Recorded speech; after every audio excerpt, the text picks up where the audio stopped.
DETV News is brought to you by DART, Delaware Public Transit Service, moving you forward.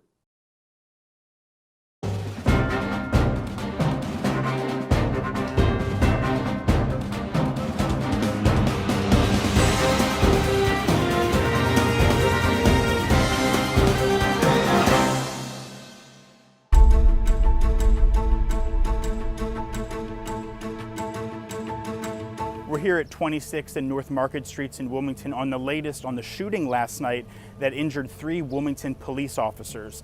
Now, we are getting unconfirmed reports that the shooter has died of self-inflicted gunshot wounds. Police issued a statement around 10:30 this morning saying that residents are no longer asked to shelter in place and that there is no immediate threat to the public at this time.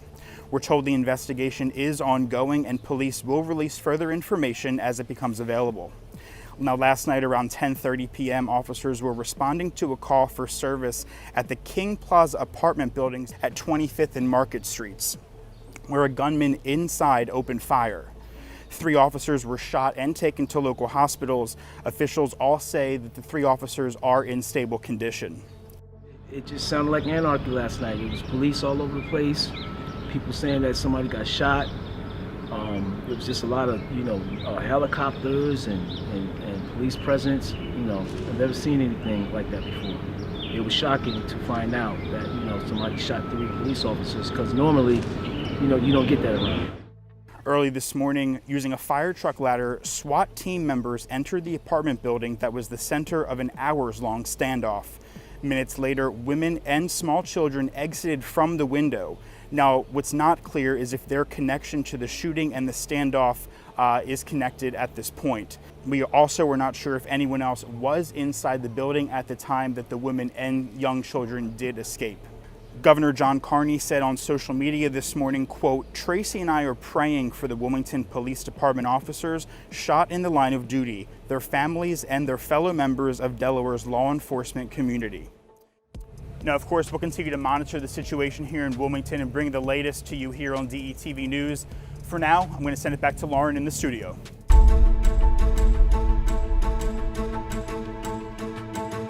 Hello, and welcome to DETV News, Delaware's trusted news source. I'm Lauren Wilson. Topping the news this week in Delaware is a bill that will soon become law after Governor John Carney signs it to make it official. Laura's Act will crack down on people who pass school buses when its red lights are flashing. Take a look at why. Don't rush the red. Parents and lawmakers are hoping a new bill aimed to get the attention of drivers will have them pay more attention to students getting on and off the school bus by hitting them where it hurts the most, their wallet. This dramatic video captured by cameras inside a red clay school bus in 2017 shows a high schooler, Laura, preparing to board. Red Clay Assistant Superintendent Ted Amon says the most dangerous part of a student's school day is getting on and off the school bus. We have seen that the cameras are catching motorists doing this. We've been seeing, on average, 3 motorists a day just from our 40 cameras. We've been seeing three times a day that a motorist is going past a stop arm that's flashing.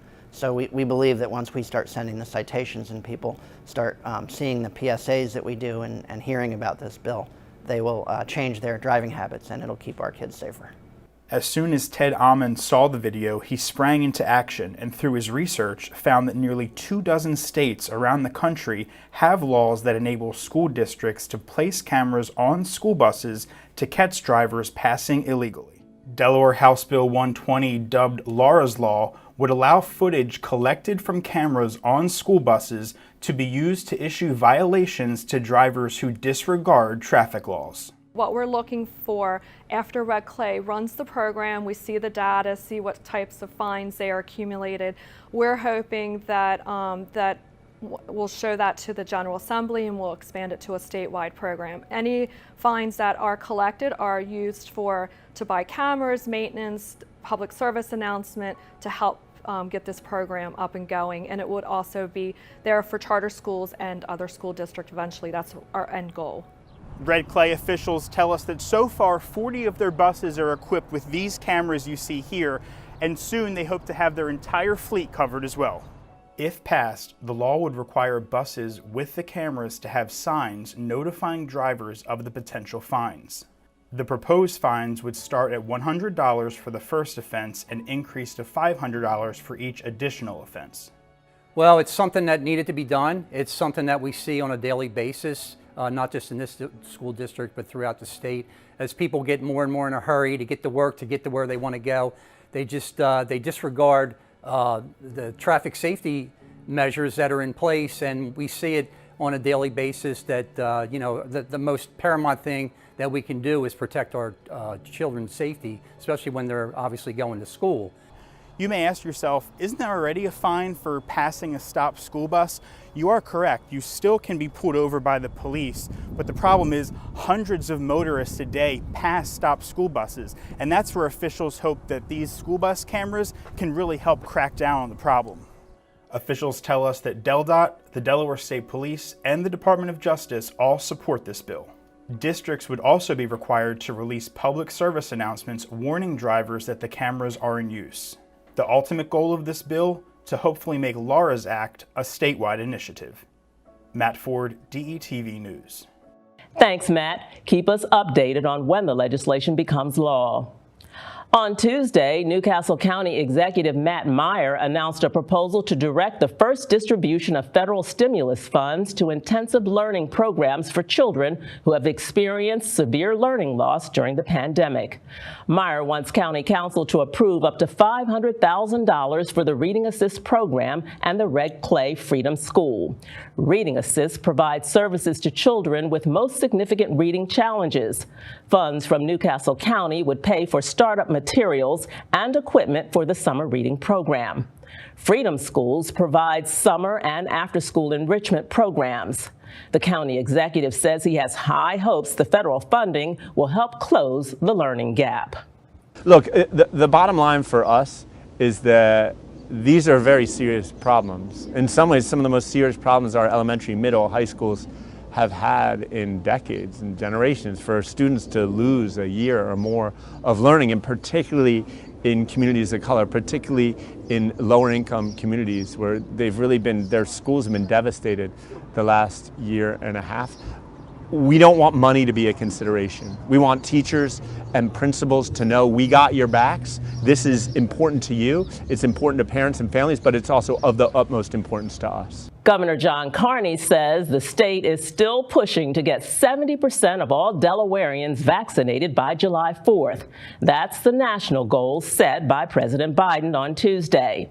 He reminded residents about an incentive program called DE Wins, a lottery that could mean a big payoff for people who get vaccinated before June 29th.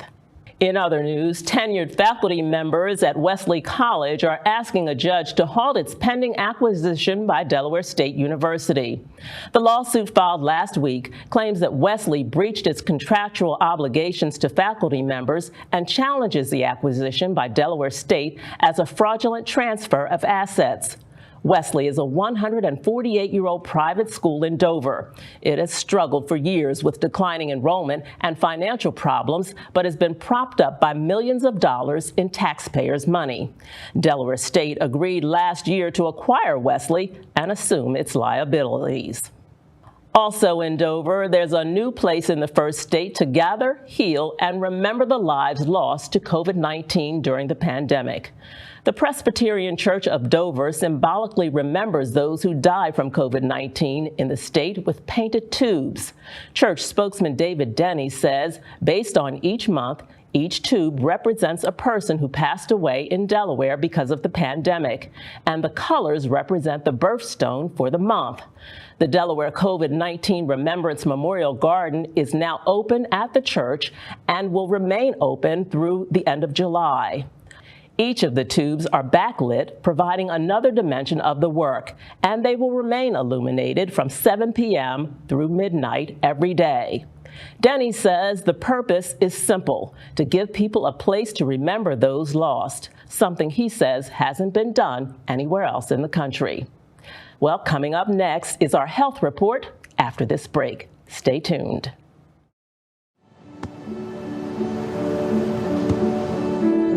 I don't remember how it started. Go to that.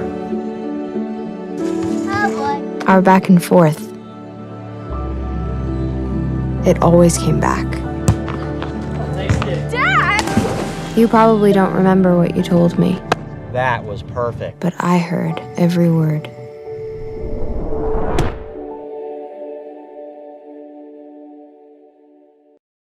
We're back with more news on the health front. Here with more is our health correspondent, Donnie Smith. The COVID vaccine in your children. As adults, we have our fair share of concerns regarding the safety of the vaccine, but that decision hits just a bit differently when talking about your baby or your teen. I held a social media poll yesterday to ask my friends and followers, did they plan to vaccinate their children? And to my surprise, the poll was split 50-50. Prevalent is the concern regarding information available, long-term effects, but with the counterpoint of those parents that want to follow the science and return to some sort of normalcy. More than that, families want to be reunited, especially with grandparents, and do not want to risk a breakout infection. Here in the state of Delaware, children as young as 12 years old are eligible to be vaccinated. Right now, only the Pfizer vaccine has been approved for use, but Moderna and J&J should be available by September. It is highly likely that by late 2021, children ages 5 to 11 will be eligible for vaccination, with babies and toddlers by sometime in 2022. Here's what you need to know. The Pfizer vaccine is the same for children as the one used for adults, and the side effects are very similar in symptoms and the quick recovery time. Schools are starting to hold vaccination events to attract children specifically. I had the opportunity to chat with Forrest Watson, the Director of Wellness for Life Health Centers. Forrest shared more about the first event, which was held 2 weeks ago with great success. 250 attendees, and 65% were aged 12 to 17. They are expecting to increase their attendance for their second event, which will be held at Eisenberg Elementary on June 12th, where first and second doses will be administered. In particular, he spoke about the care of preparing young people for the vaccine and how to alleviate their concerns. We want to educate because there's a lot, like you said, a lot of misnomers, a lot of misinformation, miscommunication. But we also don't want to ignore that there's fear out there. So we want to validate the fear. We want to identify it, and we want to put some answers to it. Now, there's things that of course, there's a lot of unknowns with it, but there are things that what we know about the vaccine. So we actually educate. We give them all the information that the known side effects. Tell them that if you have extreme itchiness, redness, fatigue, that those things are normal now, but they are in excess. Or if you're a little too discomfort, then you can give us a call. There's ways to mitigate a lot of these symptoms. And there's, along with our medical director, Dr. Herman Ellis, he has created, not necessarily created, but he's extremely involved with the managing of COVID. Now, there's clearly not a cure for it yet, but there are things to make the transition or fighting the virus internally more manageable. So we try to communicate that as best as possible. Anyone, adult or child, who is interested in receiving the vaccine and cannot make the event can call the Life Health Center at 302-429-4083 to schedule an appointment. I'm Donnie Bougeli Smith. This is your Health and Lifestyle Report for the week. See you next time. Thanks, Donnie. The pandemic created more food insecurity nationally when many people either lost their jobs or faced reduced hours. To help here in the first state, the Food Bank of Delaware announced it will host drive-through mobile pantries in each of the 3 Delaware counties this month. All 3 counties will be held next week, with the first one scheduled for Monday, June 7th at the Crossroad Community Church in Georgetown. The food bank is asking recipients to make sure their trunks or back seats are cleared out so volunteers can load the food. Pre-registration is requested, but for those who don't, on-site registration will be available. Assistance is limited to 1 household, and attendees must be present to receive the assistance. The food bank is prepared to serve up to 1,000 households at each pantry. Along with the requirement to be present to receive the food giveaways, recipients must bring proof of ID because only Delaware residents can receive the food. For the dates for the upcoming food giveaways in Kent and Newcastle counties, check the food bank's website at fbd.org. It's a month off, but for those making holiday plans, officials from the city of Newark announced the annual 4th of July fireworks will return to the University of Delaware's athletic complex on Friday, July 2nd. It will be a fireworks-only event, and there will be no vendors or entertainment present. Free parking will be available and viewing from individual vehicles will be permitted. Parking lots surrounding the University of Delaware Stadium, the Bob Carpenter Center, and the Woods lot off of Route 4 will be open for the event, but people must remain inside their vehicles, and pets and alcohol are prohibited. The rain date is set for July 5th. A scary moment prompted Wilmington firefighters to remind residents to regularly clean filters and ductwork on their dryers. That after a fire broke out in a home on the 400 block of West 21st Street on Monday. When firefighters arrived, they found heavy smoke coming from the basement. The dryer was destroyed, but thanks to the quick work of the firefighters, the flames were quickly extinguished and no one was hurt. According to the U.S. Fire Administration, there are 2,900 dryer fires each year, and of those fires, 34% of the users are failing to clean their dryer. The bottom line, clean your dryer lint filters after each laundry load and clean your ductwork every year. And one more life-saving tip, always turn off your dryer when leaving your home or sleeping. Speaking of tips, you may want to stock up on the Forever stamps. The U.S. Postal Service says it plans to raise the price of a first-class postage stamp to 58 cents from 55 cents to offset falling revenues and volumes. According to the Postal Service, mail volume has dropped by 28% in the past 10 years and continues to fall. Prices for postcards, international letters, and other services will increase as well, all effective August 29th. Coming up, a look at local and national sports, so stay with us.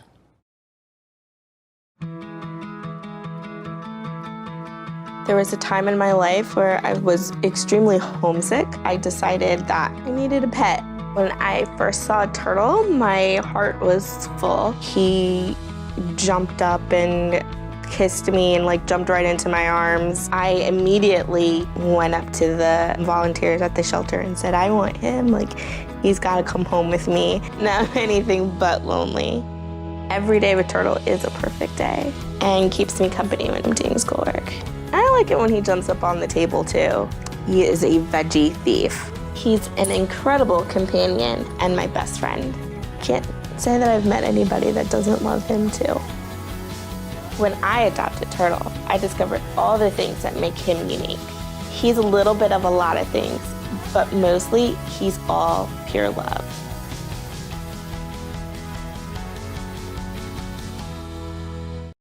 Hello, I'm Grace Otley for DETV with your Delaware weekend forecast. In Newcastle County, expect a wet day on Thursday with variable clouds and scattered thunderstorms and the potential for severe thunderstorms with a high of 79 degrees. And Friday looks to be not much of an improvement with partly cloudy skies with scattered thunderstorms mainly in the morning and a high of 82 degrees. On Saturday, it promises to be mainly sunny with a high of 87 degrees, and Sunday appears to be the nicest day with mainly sunny skies and high temperatures of 87 degrees. Now, moving to Kent County, thunderstorms are likely Thursday morning with a chance of scattered thunderstorms in the afternoon, and temperatures are expected to reach 79 degrees. And on Friday, look for scattered thunderstorms in the morning with cloudy skies later in the day.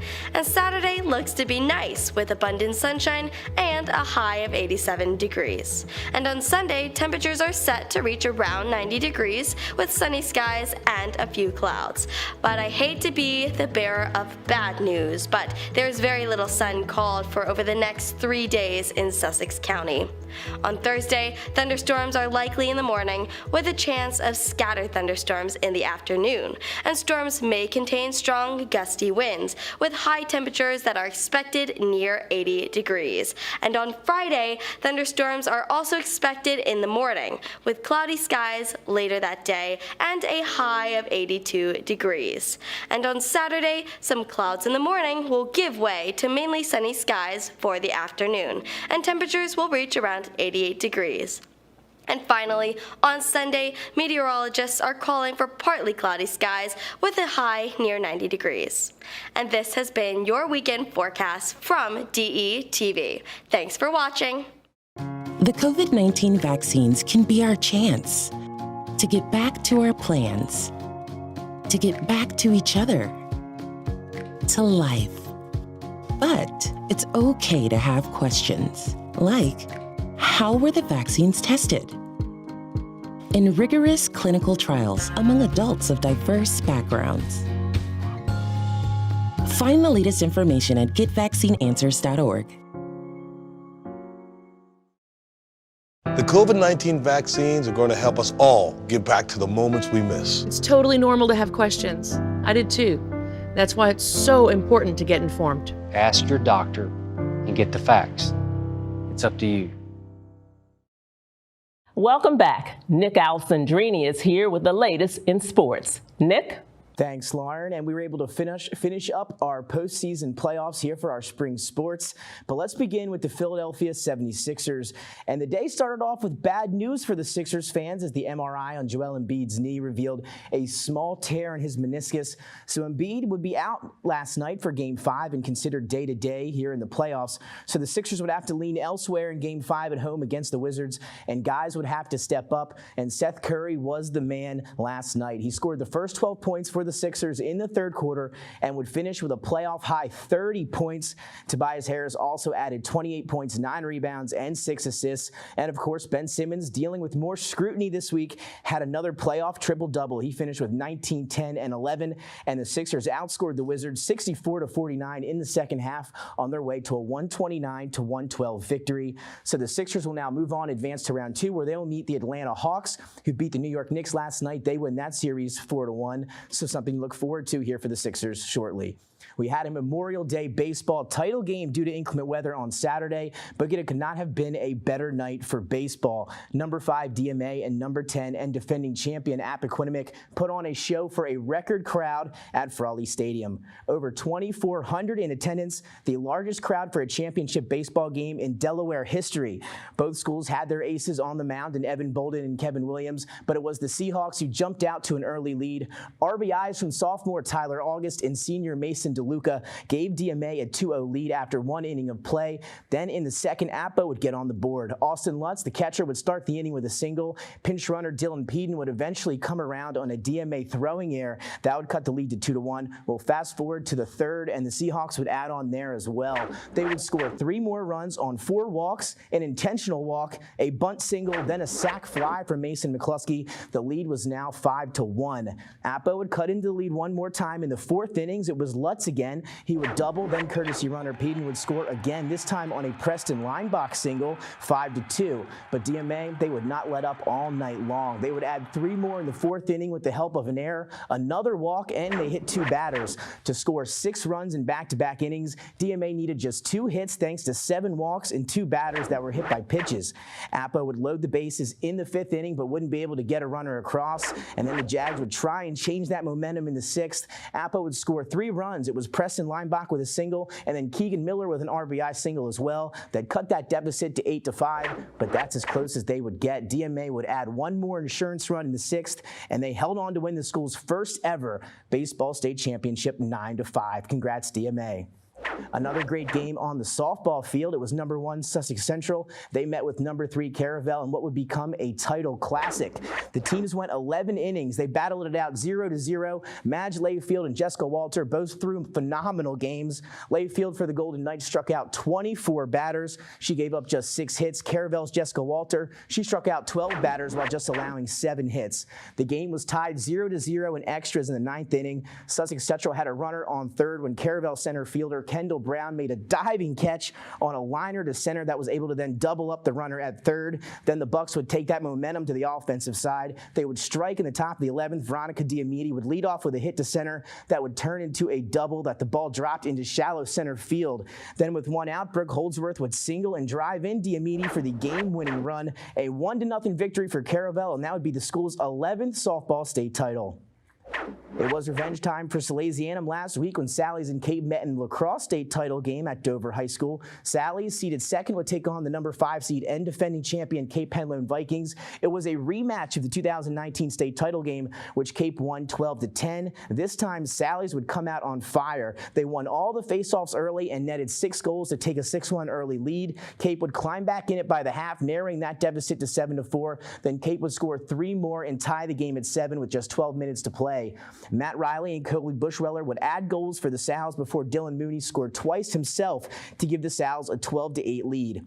Cape would try and come back, scoring goals from Hank D'Ambrogi and Gabe Best, but it wouldn't be enough. Sally's would hold on 12-10. They best Cape for the 2021 lacrosse state championship. Kalen Driggs, he led all scorers. He had 4 goals, and Jaden Davis scored 3 times for Cape in the loss.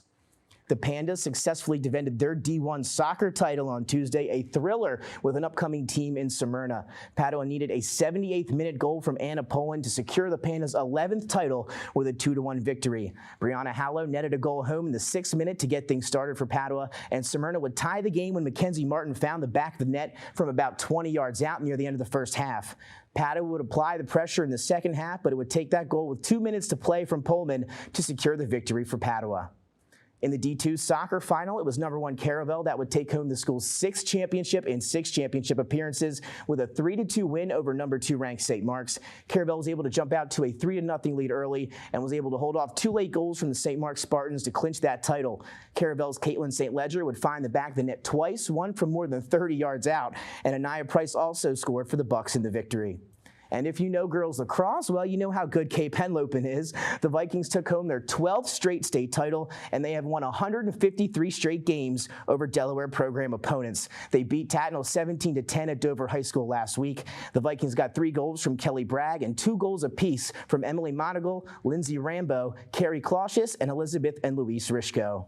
And now, Lauren, back to you. Thanks, Nick. I know lots of sports fans here are glad to have local scores and plays included in our DETV newscast. Well, summer is not only a great time for outdoor sports, it's also a great time for festivals, carnivals, and other major events. And while we can't wait to get back to that food and fun, some popular events aren't returning this summer due to COVID-19. There is some good news, though. We already know major events like Firefly, the Delaware State Fair, and the Freeman Arts Pavilion Show will return this summer. The bad news, the plug has been pulled on the Middletown Old Time Peach Festival.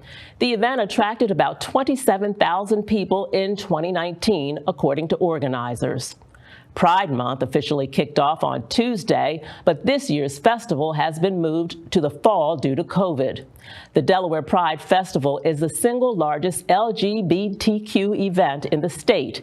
The event will now be held at Legislative Hall in Dover on October 2nd.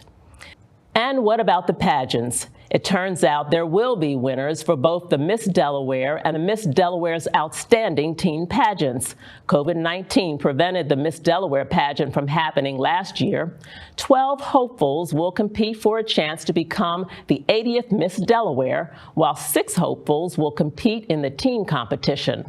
According to the pageant's website, this year's contest will be held on June 25th at the Milton Theater. Of course, we'll bring you updates as they are announced. There are also a number of local events to observe the Juneteenth holiday this year. A little history lesson. It was on June 19th, more than 155 years ago, when slaves in Texas learned they were free, some 2 years after slavery had officially been abolished. On Monday, June 7th at 12 noon, there will be a Juneteenth flag raising at the Route 9 Library in Newcastle. And on Thursday, June 10th at 7 p.m., a virtual Juneteenth male talent showcase is planned. That's not all. On Sunday, June 13th at 3 p.m., the Juneteenth Family Enrichment Program and Pageant will be held at the downtown DoubleTree Hotel in Wilmington.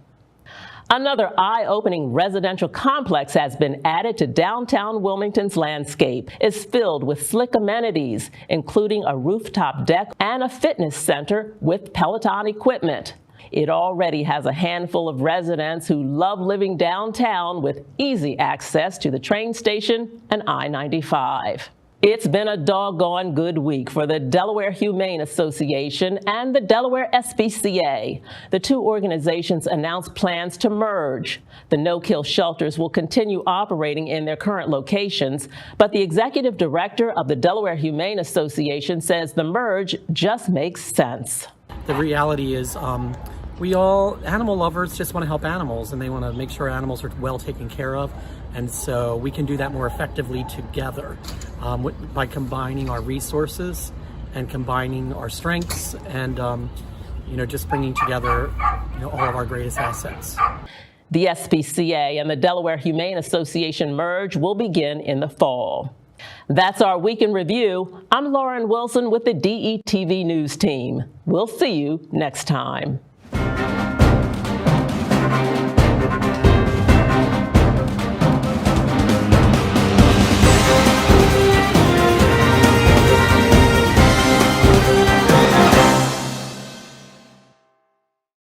DETV News is brought to you by DART, Delaware Public Transit Service, moving you forward.